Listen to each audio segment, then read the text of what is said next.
দিয়েছিলাম সেই মাছটা মাথায় যে ভালো করে হলদি লবণ দিয়ে মেখে নিচ্ছি। এখন ভাজা দেবো।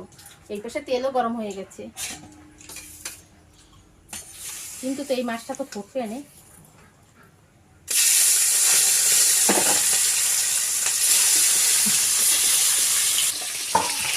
মাছটা ফিরিয়ে নিচ্ছি, একটা ভাজা হয়ে গেছে।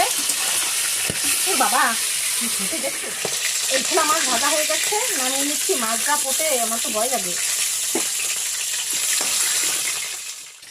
এখানে পেঁয়াজ রসুন আদা একসাথে আমি বেটে নিয়েছি।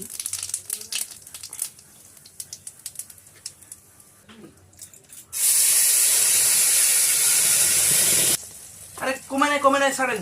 আর ভিডিও রসুন ভালো করে ভাজা হয়ে গেছে, তেল ছেড়ে দিয়েছে। হলদি দিয়ে দিচ্ছি,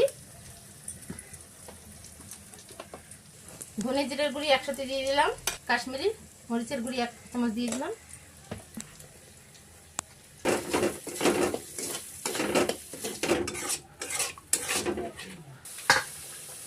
জল দিয়ে দিচ্ছি।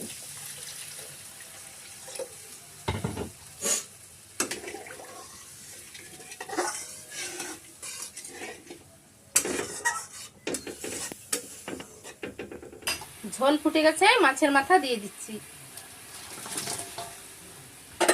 মাছের ঝোল হয়ে গেছে, গরম মশলার গুঁড়ি দিয়ে নামিয়ে নিচ্ছি।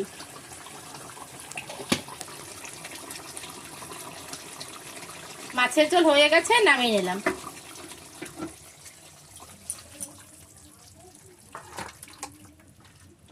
আমি তো হয়ে গেছে, এই দেখেন অল্প অল্প ঝোল করেছি। কেমন হয়েছে বন্ধুরা? ভালো হলে লাইক কমেন্ট। দাঁড়াও টাটা বন্ধুরা।